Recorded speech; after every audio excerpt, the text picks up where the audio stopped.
दूसरे को टकली करवाने में बहुत अच्छा लगा। और उस समय में बोला गया कि इतना बड़ा कुर्बानी दे रही है निशा भगत, समाज के लिए इतना बड़ा कुर्बानी दे रही है। आज निशा भगत गलत हो गई, जाके टकली करवाइए तो एंजल जी को, चाहे फिर फूलचंद जी की पत्नी को टकली करवाइए, बुझा जाएगा। देख रहे होंगे कि गिरजाघर के दलाल या तो फिर समाज के जो लोग ऐसे का थोड़ी ना अल्लाह अकबर करूंगी, लेकिन क्या आप कह सकती हैं जय धर्मेश? जी बिल्कुल। इंडियंस और आर्यंस कैसे एक हो सकते हैं? ये भूल की बात है। ये लोग बन करके रहता है। आप देख लीजिए कि ईसा और मूसा की सरकार के बीच में जो कि केंद्रीय सरना समिति का अध्यक्ष रहे अजय तिर्की जैसे लोग, पेंदी का लोटा लोग है। इसी वजह से तो हमारा समाज आज अधर रह गया।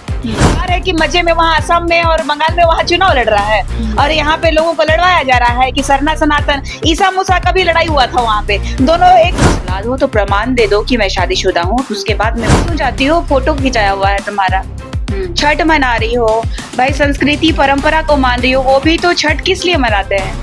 आप तस्वीरें हो तो ऐसे ढकोसलाबाज लोगों के साथ मैं ज्यादा देर काम नहीं कर सकती थी कि कोई स्टेटमेंट सुनिएगा केंद्रीय अध्यक्ष का कि पवन पुत्र हनुमान जी को हम लोग विशुद्धिज्ञ के रूप में जानते हैं, वो हमारे पूर्व में जो कर की चर्च बनाया गया उसको तोड़ा जाए, मांग किया जाएगा, मैं उसको समर्थन करूंगा। जी ना कांग्रेस ने दिया ना बीजेपी में दिया, किसी ने नहीं दिया हमारा धर्म कॉलम मिलना चाहिए।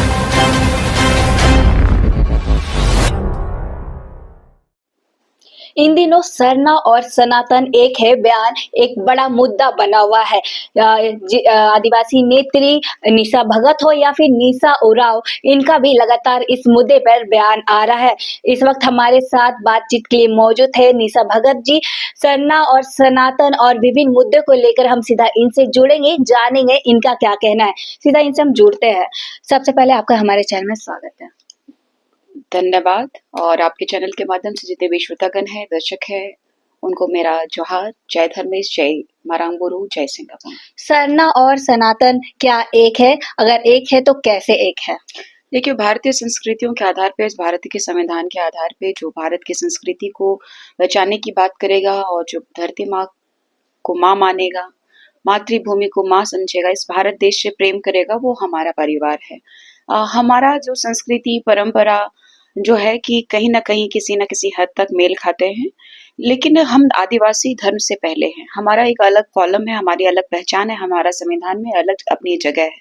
लेकिन भारतीय संस्कृति को बचाने के लिए एक होने की बात को आप देख रहे होंगे कि गिरजाघर के दलाल या तो फिर समाज के जो लोग ऐसे अगुवा हैं जो कि गिरजाघर से प्रभावित है, वो कभी नहीं चाहते हैं कि हमारा सरना और सनातन एक होकर के पूरे भारतवर्ष को बचाया जाए। हमारा एक उद्देश्य है कि 5वीं अनुसूची के तहत आने वाला ये झारखंड राज्य में आदिवासी धर्म से पहले है तो धर्मांतरित कैसे हो रहे हैं लोग? तो धर्मांतरित हो रहे हैं तो विदेशी ताकत को रोकने के लिए, विदेशी एजेंटों को रोकने के लिए, जो मिशनरियों के मिशन को पूरा करने के लिए विदेशी फंड्स दिए जाते हैं विदेशों से, तो उसको हम आदिवासी समुदाय के लोग जो कि बुनियादी सुविधाएं हमारे पास नहीं है, आज हमें अंतिम पायदान में इस देश के मूल निवासियों को रखा गया है। तो हमारे लिए सबसे निकटतम और जो हमारी धरती माँ को माँ कहने वाले सनातन भाइयों के एक साथ होकर के लड़ने की बात की है। क्या आप एक सनातनी बेटी हैं या फिर मुस्लिम हैं या तो ईसाई हैं? आप कौन हैं? हम सनातनी हैं। अगर मैं एक मंच पे अगर सनातन धर्म के लोग मुझे बुलाते हैं, क्या इससे पहले क्या मैं ईद मनाने के लिए या फिर मेन रोड में जो कि मुसलमानों ने जो कई मुहर्रम्स हो गए, फिर कोई कार्यक्रम्स में बुलाए हैं, तो क्या नहीं गई हूँ? वहां पे अगर वो लोग मेरे जय धर्मेश नहीं कह सकते, वो जय चलायो नहीं कह सकते, तो मैं भी उनका थोड़ी ना अल्लाह अकबर करूंगी। लेकिन क्या आप कह सकती हैं जय धर्मेश? जी बिल्कुल। कह के दिखाएंगे आप? जी बिल्कुल। जय धर्मेश, जय चलायो, जय चलायो, धरती माँ की जय। धरती माँ की जय। तो फिर मैं सनातनियों का भी आदर क्यों नहीं करूंगी? क्योंकि मैं जिस गुमला से बिलोंग करती हूँ, वहां एक तरफ पूछिएगा बुद्धिजीवियों से कि भगवान हनुमान जी जो पवन पुत्र हनुमान जी के रूप में आज पूरे विश्व में विख्यात हैं, उनको हम लोग विशुद्धिज्ञ जी के नाम से जानते हैं। वहां हमारे पाहन राजा पूजा करते हैं। तो मैं उस जगह से बिलोंग करती हूँ जहाँ मैं पैदा हुई हूँ और हमारे संस्कार जो मिलते हैं और हमने जो पूजा पाठ की है पद्धति, हमारे पुरखे ही वहां पर हैं। तो जो हमारे पुरखे सिखाएंगे वही ना होगा। हमने तो नहीं कहा कि हिंदू है या तो फिर सरना लोग को मतलब सनातन बनाने की बात तो नहीं करी, या सनातनी तो नहीं बोले कि आप आप हिंदू बन जाइए जी। उन्होंने तो प्रलोभन नहीं दिया। और रही बात की जो बात हो रही है 5वीं अनुसूची के तहत ये जो 81 विधानसभा सीट जो हमारे आरक्षित हैं, चाहे 81 विधानसभा सीट में 28 विधानसभा सीट आरक्षित है और उसमें 8 से 10 सीटों पर उनका कब्जा है। किसका? सनातनियों का नहीं। हमारा जो धर्मांतरित मिशनरी लोग जो है, हमारे ही बीच से निकले हुए लोग जो है, हमारी आस्था परंपरा हमारी संस्कृति को छोड़ चुके लोग, विदेशी एजेंडे पे चलने वाले लोगों का वहां कब्जा है, दबदबा है। तो हम अपने उन भाइयों को, मैंने कहा कि जो हमारे उपासक हैं, जो हमारी प्रकृति, हमारे जल जंगल जमीन जो हम आदिकाल से हमारे बाद ना हुआ है, ये द्रविडियंस और आर्यंस कैसे एक हो सकते हैं? ये भूल की बात है। ये लोग ये दिग्भ्रमित कर रहे हैं। ये लोग कहा जाए तो ये लोग ऐसी दिशा में जा रहे हैं जहाँ पे गिरजाघर से संचालित हो रहे हैं। जी, गिरजाघर जी। का बार-बार बात कर रहे हैं, तो गिरजाघर का दलाल भी आपने कहा, तो गिरजाघर का दलाल आखिरकार है कौन? जिस तरीके से एक नंबर में देखिएगा कि लाक्सन डोंगडोंग, और ऐसे ही कई ऐसे सारे लोग हैं, जैसे देख लीजिएगा कि सरना धर्म को मानने वाले लोगों के बीच में भी जिस तरीके से सरकार के दल्ला बन करके रहता है। आप देख लीजिए कि ईसा और मूसा की सरकार के बीच में जो कि केंद्रीय सरना समिति का अध्यक्ष रहे अजय तिर्की जैसे लोग, जो कर कि वहां जाएंगे तो उसकी बड़ाई, हमारे यहाँ आएंगे तो हमारी बड़ाई, बिन पेंदी का लुटा लोग है। इसी वजह से तो हमारा समाज आज अधर रह गया है। इन लोगों को जमीन लूटना है, जमीन लुटवानी है, जमीन पे कब्जा करना है, लेकिन जमीन को बचाने की बात ये लोग नहीं करते हैं। आप देख लीजिए कि एक बड़ा मुंडा नेता गया हुआ था रामगढ़, एक जमीन बचाने, सूचना मिली मुझे, जमीन बचाने के नाम पे ये लोग पूरा रैली निकाल दिए और पूरा सरकार को घेर दिए। लेकिन क्या हुआ? जमीन मालिक को प्रशासन उठा के लेके जाता है, मारपीट करती है और सामने वाले लोग बाहुबली होते हैं। तो भाई ऐसे कब तक चलेगा? नेतागिरी कब तक लोग चमकाते रहेंगे? आदिवासियों के नाम पे सिर्फ रोटी कब तक सेकते रहेंगे? 4 लोगों को लेकर के प्रोटेस्ट बस कर देंगे। ये डिलिस्टिंग की मांग होनी चाहिए। सरना और सनातन का मुद्दा ही नहीं है। सरना सनातन का मुद्दा होता तो वो हमारा आरक्षण खाते, हमारी नौकरियों का आरक्षण में वो बैठे रहते। आज के समय में जो गिरजाघर के दलालों के बारे में इसलिए बोल रही हूँ क्योंकि आपने हमारे सरना समुदाय के बारे में गिरजाघर के माध्यम से कई किताबें अनर्गल लिखी गई हैं सरना समुदाय के बारे में, कि सरना समुदाय को मिटा देने के लिए, सरना समुदाय को धूमिल कर देने के लिए। अच्छा बता दीजिए, कर्मा का त्योहार हम मनाते हैं, चाहे सरूल का त्योहार मनाते हैं, तो वहां सनातनी दिखते हैं कि नहीं दिखते हैं? अफकोर्स दिखते हैं। तो वहां मुसलमान और ये धर्मांतरित ईसाई को भी दिखना चाहिए। अगर वो लोग नहीं दिख रहे, मुसलमान नहीं दिख रहे हैं, तो कोई इश्यू नहीं है। 1-2 लोग जो नेतागिरी चमकाने के लिए लोग आते हैं, लेकिन क्या जो आदिवासी के नाम पे आदिवासी लोग हैं, क्या हमारे त्योहार में आते हैं? नहीं आते हैं। हमारा क्या प्रसाद खाते हैं? नहीं खाते हैं। क्या जन्म और संस्कार मृत्यु मिलती है? किसी धर्म से नहीं मिलती। हम लोग धर्म से पहले हैं। लेकिन इस भारतीय नागरिक होने के नाते भारत देश को बचाने की बात हो रही है, तो हमें विदेशी ताकत से लड़ने के लिए हमारे भाइयों की सहायता जरूर पड़ेगी, क्योंकि हमारे लोग जो है कुछ नेताओं के द्वारा भटका दिया गया है। पंकराज बाबा कार्तिक उरांव जी ने भी डिलिस्टिंग की मांग की थी, लेकिन ऐसा क्या मजबूरी हुआ? आज उनकी बेटी कांग्रेस में है, देख लीजिए, लगातार कांग्रेस ने छलने का काम किया है, ठगने का काम किया है। यहाँ ईसा और मूसा की सरकार जो चल रही है, आप देख लीजिए, यहाँ पर महिलाएं त्रस्त है, हमारी महिलाओं को कालिक पोताया जा रहा है। यहाँ पे लोग है कि नेतागिरी कर रहा है, ये नहीं, सरकार को नहीं घेर रहा है लोग। हाँ, सरकार है कि मजे में वहां असम में और बंगाल में वहां चुनाव लड़ रहा है, और यहाँ पे लोगों को लड़वाया जा रहा है कि सरना सनातन। ईसा मूसा का भी लड़ाई हुआ था वहां पे, दोनों एक दूसरे के साथ भाई भाई हो गए हैं। कैथरीन के को हाथ तोड़ दिया गया था, हाथ तोड़ दिया गया था। तो वे लोगों का चोचला है कि ये किसको लड़वाया जाए, कहाँ लड़वाया जाए, किसको भेदभाव किया जाए, ये चोचला आपके बयान से आपके ही समाज के लोग नाखुश है और पुतला जला रहे हैं। देखिए, मेरा पुतला जलाने का पूरा अधिकार है। हमको लोगों ने बुलाया। अगर मेरा जय धर्मेश लोग कहेंगे जय चलाए, धरती माँ की जय बोलेंगे, तो जय श्री राम बोलने में मुझे क्या दिक्कत है? भाई श्री राम भगवान है, कोई शैतान थोड़ी है। मर्यादा पुरुषोत्तम राम जी का भी एक स्टोरी है। तो जो स्टोरी अगर बताया जाता है, जो कहानियां बताई जाती है, चाहे जो इतिहास बताया जाता है, जो पौराणिक संस्कृति परंपराओं की जब बात होती है, तो उस समय सबरी माता का वहां पे भील समुदाय से जो है आदिवासी हैं, उनका प्रखर था सन्ना की ईसाई का। इन लोगों को तो चुभेगा जी।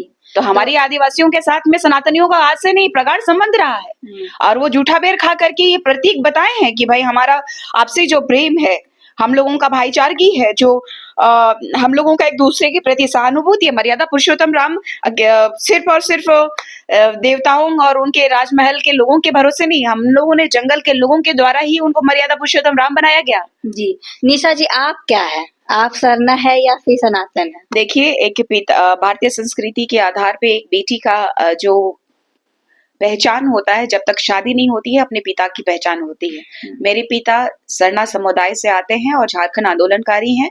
और दूसरी बात रही कि मेरी शादी नहीं हुई है, जो करके इन लोगों ने, जैसे मैंने कहा कि एक बाप की औलाद हो तो प्रमाण दे दो कि मैं शादीशुदा हूँ, उसके बाद में मेरे बारे में बोलना। वैसे ही मैं आज आपके सामने कहती हूँ, इन लोगों के पास में तथ्य और प्रमाण नहीं है, इसलिए लोग दिग्भ्रमित कर रहे हैं। पिछले 2 साल से हमारे बारे में गलत अफ़वाहें फैलाई जा रही हैं, ताकि हमारे समाज को दिग्भ्रमित किया जाए। भाई, इससे पहले आप इतने बड़े-बड़े मंचों में 1-1 लाख, डेढ़-डेढ़ लाख के मंचों में सरना बेटी, आदिवासी बेटी बोल करके हुंकार भरवा रहे थे कि भाई कुर्मियों के खिलाफ में, और आज मेरे पे प्रश्न चिन्ह बन जा रहा है पुनः कि मैं आदिवासी हूँ कि नहीं। तो ये सब गिरजाघर की साजिश है, साजिश है। जी, आपके ही संगठन के लोग का कहना है कि निशा जी का सुर बदल रहा है। जब केंद्रीय सना समिति में थी अध्यक्ष के पद पे, महिला अध्यक्ष के पद में, तो वो कभी नहीं बोलती थी कि सरना और सनातन एक है। पर जब से वो छोड़ी है, नहीं पता क्या हो गया, वो बोल रही कि सरना और सनातन एक है, सुर उनका बदल रहा है। क्या आपका सच में सुर बदल रहा है? केंद्रीय सरना समिति के केंद्रीय अध्यक्ष फूलचंद तिर्की जी अभी छोड़ने से, जब मैं छोड़ी हूँ, अभी जब रेजिग्नेशन दी हूँ, उससे 10 दिन पहले आप पता कर लीजिएगा कि रजरप्पा मंदिर गए थे, बोले कि फोटो नहीं खिंचवाना है क्योंकि कंट्रोवर्सीज हो जाएगा। और दूसरी बात है कि एंजल लकड़ा जी को जो बनाया गया है, जो कह रही हैं कि हम लोग आपस में भाई भाई हो ही नहीं सकते हैं, तो भाई भाई भाई नहीं हो तो छठ मनाने क्यों जाती हो? फोटो खिंचाया हुआ है तुम्हारा, छठ मना रही हो, भाई संस्कृति परंपरा को मान रही हो, वो भी तो छठ किस लिए मनाते हैं? आप तस्वीरें बोलेंगी। हमको तो ट्रोल कर दिया गया कि कभी गिरजाघर जाती है, कभी मंदिर जाती है। ये लोकतंत्र में सभी धर्म को, आस्था को मानने का अधिकार है, लेकिन मैं अपनी जड़ से तो नहीं हिली हूँ। मैं अपने जड़ को तो नहीं छोड़ी हूँ। तो ऐसे ढकोसलाबाज लोगों के साथ मैं ज्यादा देर काम नहीं कर सकती थी कि कोई लोग मंदिर जाएंगे। अभी कहे, वो उनका भी स्टेटमेंट सुनिएगा केंद्रीय अध्यक्ष का, कि पवन पुत्र हनुमान जी को हम लोग विशुद्धिज्ञ के रूप में जानते हैं, वो हमारे पुरख हैं, हमारे उपासक हैं हिंदू समाज के लोग, सनातनी। तो वो उनका भी ये स्टेटमेंट रहा है। तो भाई, मैंने कौन सा गलत बोला है कि मिशनरियों के मिशन को पूरा ना होने देने के लिए अंग्रेजों के दूसरे डबल जो योजना है, उसको पूरा नहीं होने देने के लिए देख लीजिए कि किसी भी आदिवासी समुदाय में अगर 2 भाई हैं, एक भाई सरना और एक भाई धर्मांतरित ईसाई हो चुका है। एक भाई के पास जो जमीनें हैं, वो अपना खेती बाड़ी, अपने परिवार को पोषण में लगा रहा है, लेकिन कई एक ऐसे लोग हैं धर्मांतरित लोग, जो गिरजाघर को बढ़ावा दे करके यहाँ हमारी संस्कृति परंपरा, कई एक सरना स्थल में भी केंद्रीय सरना समिति को मैंने कई बार कहा कि केंद्रीय सरना समिति के माध्यम से हम लोग इस पहल को करते, जहाँ जाहिर थान में या तो संथालियों का या तो फिर हमारा सरना स्थल में जो कर की चर्च बनाया गया है, उसको तोड़ा जाए, मांग किया जाए। एक तो हमने मांग रखा डीएसी गुमला डीसी महोदया से, जो पहला हमारा 1 डेढ़ साल पहले रहा था कि भाई इनका जो बना हुआ है चर्च, वो हमारे सरना स्थल में बना हुआ है, इसका प्रोसेस भी चल रहा है। तो वो लोग क्यों स्टॉप हो गए? कहीं ना कहीं बदबू आ रही है गिरजाघर के इर्द गिर्द घूमने की। तो इन पे पहले भी इलीगेशन लग चुका है। हम काम नहीं कर पा रहे थे क्योंकि मुझे झारखंड बचाना है, पूरा झारखंड को बचाना। भगवान बिरसा मुंडा जी के आदर्शों पे चल रही हूँ। बार बार मैंने ये कहा है। पंकराज बाबा कार्तिक उरांव जी के द्वारा बनाया गया है, डिलिस्टिंग की बात हो रही है, जाके टकली करवाइए तो एंजल जी को, चाहे फिर फूलचंद जी की पत्नी को टकली करवाइए, बुझा जाएगा इन लोगों को।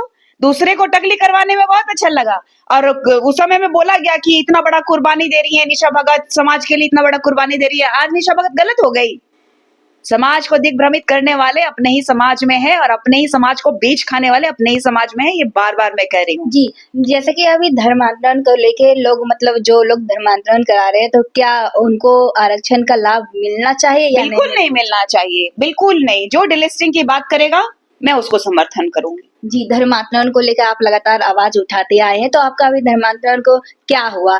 क्या आज भी हो रहा है या नहीं? जिस तरीके से छत्तीसगढ़ में धर्मांतरण बिल लाने पे कितनी हाहाकार मची है, यहाँ 2017 में ही धर्मांतरण बिल लागू हो गया है, लेकिन क्या हो रहा है? मैंने बोला ना, यहाँ ईसा और मूसा की सरकार चल रही है। अगर आदिवासी हितैषी सरकार होती तो धर्मांतरण बिल की वजह से इन लोगों को डर हो जाता। अभी क्या है कि माननीय सुप्रीम कोर्ट का आदेश से इन लोगों को डर लग गया है। एसटी एसी थाना अलग होता है, एसटी एसी कानून अलग बना है। जो धर्मांतरित मतलब धर्मांतरित होता है, चाहे इसी समुदाय में हो चाहे किसी भी समुदाय में हो, कोई भी इस धर्म को मानने वाले लोगों के यहाँ जब दूसरे धर्म को मानने लगेंगे तो ये कह रहे हैं कि जाति नहीं हो, जाति के आधार पे मिला हमको, जाति के आधार पे। अनुसूचित जनजाति हम लोग को 1961 तक में जो हम लोगों का अनुसूचित जनजाति का जो लेवल था, आदिवासी की पहचान थी, वही पहचान अभी भी है हमारी।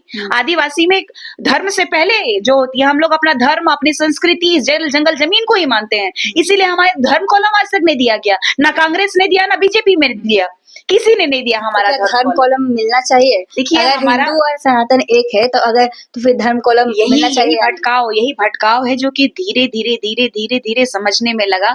जिस तरीके से आप हिंदू हैं, सनातनी है, वैसे ही मुसलमान है, उसी तरीके से ईसाई है, तो सबके अलग अलग कैटेगरी है। तो हम जो आदिवासी जो है कि पौराणिक जो काल से चलते आ रहे हैं, जो हर चीज से अभिन्न रहे, हर चीजों से अछूता रहे, विकास नहीं मिला, हम लोग अपनी दुनिया में, अपने सराउंडिंग्स में, जंगलों में वास करने वालों को कहा गया अनुसूचित जनजाति। जी। तो अनुसूचित जनजाति का अपना धर्म और संस्कृति और एक लेवल जो है, अनुसूचित जनजाति का एसटी है। जिस तरीके एसी है ना, जैसे कि एसी लोग लिखते हैं कि हिंदू, हमारे पास लिखने के लिए धर्म कॉलम नहीं दिया गया आज तक। क्यों नहीं दिया गया? तो कहाँ थे ये लोग? हम लोग भी तो गए थे भाई दिल्ली तक हुंकार भरने के लिए, तो कांग्रेस की सरकार ने क्यों नहीं दिया? अभी ये सरकार क्यों नहीं दे रही है? तो ये सिर्फ और सिर्फ की पहचान को धूमिल करने की बात हो रही है। जी, जनगणना होने वाला है, ऐसे में आदिवासी समाज धर्म कॉलम में क्या भरेगा? अन्य ही लिखेगा, जिस तरीके से हम लोग अन्य लिखते आ रहे हैं। मेरे को आज भी याद है कि जब मैं 10 क्लास की मैट्रिक क्लास की एग्जाम लिखने वाली थी, आप मेरा डेटा भी निकलवा सकती हूँ उस लाइन कॉन्वेंट से, मैं निशा कुजूर से निशा भगत लिखना चाहती थी। क्यों? मेरे पिताजी का भगत, और वो मेरे पिताजी को मैंने संघर्ष करते हुए देखा है, तो मैं भी चाहती थी कि झारखंड आंदोलनकारी की बेटी हूँ तो भगत भगत होना चाहिए। जी। तो सिस्टर ने कहा कि निशा कुमारी भगत डालूंगी, भगत नहीं डालूंगी, तुम अपना मूल चीज से तुम भाग रही हो, तुम इसी चीज से जाने जाओगे। तब उस समय मुझे नहीं समझ में आया था। आज भी ये लोग भटके हुए लोग हैं, लेकिन नाम और टैग लेके क्यों चल रहे हैं? आज भी ये लोग 1932 के खतियान भी दिखा देंगे, तो अगर धर्मांतरित है तो आज इन लोगों को प्रॉब्लम क्यों हो रहा है जाति प्रमाण पत्र बनाने के लिए?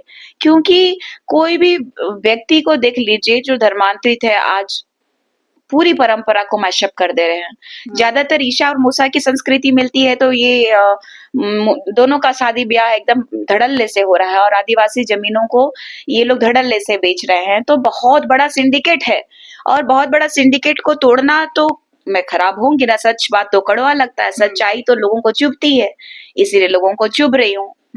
मुझे कोई फर्क नहीं पड़ता है, क्योंकि मैं पूरे हृदय से अपने समाज के प्रति अपने आप को न्यौछावर किया है, इसीलिए मुझे किसी से, वो भी गिरजाघर के दलालों से डरो। जब हमारे पूर्वज जो है अंग्रेजों से नहीं डरे, मुगलों से नहीं डरे, तो ये धर्मांतरित मिशनरियों से हम लोग क्यों ही डरेंगे?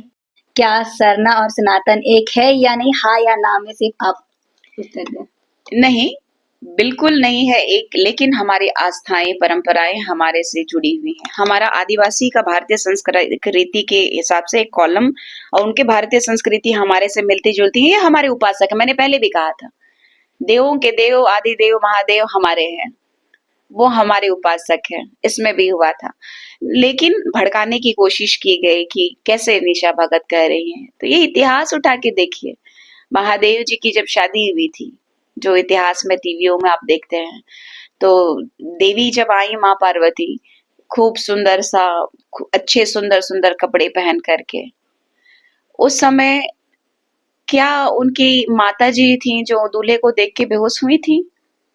बेहोश हो गई थी कि कैसे अवघड़ से मेरी बेटी का पति ऐसे कैसे दिखता है। तो सारे जंगल के जंगली जानवर से लेके पूरे कहा जाए कि पूरी जो हमारी टोली है उनके बारात में जब आई थी, तो लोग अचंभित रहे। जी, पर उनकी तो पूजा हमारा अर्चना तो संबंध है, हिंदू सनातन के द्वारा ही किया जाता है। किया जाता है, वो हमारे उपासक हैं। वो देखिए जिस तरीके से हम जिस पेड़ की पूजा करते हैं, आप देखते होंगे कि अभी नया फूल निकला, सरई, सखुआ, आप पूजा करती हैं तुलसी का। आप सूर्य देवता की भी पूजा करती हैं कि नहीं करती हैं? धरती माँ की पूजा करती हैं, हवाओं को पूजती हैं। हाँ, देखिए कि ऊपर वाले को पूजती हैं, आसमान को पूजती है, धरती, ऊपर आकाश, ये जल वायु सब कुछ को हम लोग पूजते हैं, ये नदी को पूजते हैं कि नहीं? तो जब हम लोगों के किसान जब धरती पे पहला हल जब चलाते हैं ना, तो धरती माँ को नमन करते हैं और सूर्य देव को ये नमन करते हैं और बादल से कहते हैं कि समय पे हमें बारिश दे दीजिएगा ताकि हमारा धन धान्य परिपूर्ण हो सके, हमारा परिवार चल सके, ये देश चल सके, ये समाज चल सके। तो हमारी आस्थाएं मिलती हैं, जी अलग अलग नहीं होते तो हमारा अलग अलग कॉलम नहीं होता, मतलब लोगों को अलग अलग डिफाइन नहीं करते। हिंदुओं में भी देखिएगा कि दलितों को दिया गया है अलग विशेष, लेकिन आदिवासी को किसी धर्म से नहीं जोड़ा गया है। तो धर्म के वाले लोग हम आदिवासियों में प्रहार ना करें। जी, बिल्कुल धन्यवाद। इस वक्त हमारे साथ निशा भगत थी, जैसा कि आपने देखा और सुना कि उन्होंने क्या कुछ कहा। इनकी तमाम मुद्दे पे इनकी प्रतिक्रिया थी। फिलहाल के लिए इतना ही। ऐसे अपडेट के लिए बने रहे न्यूज़ रांची मेल के साथ। धन्यवाद।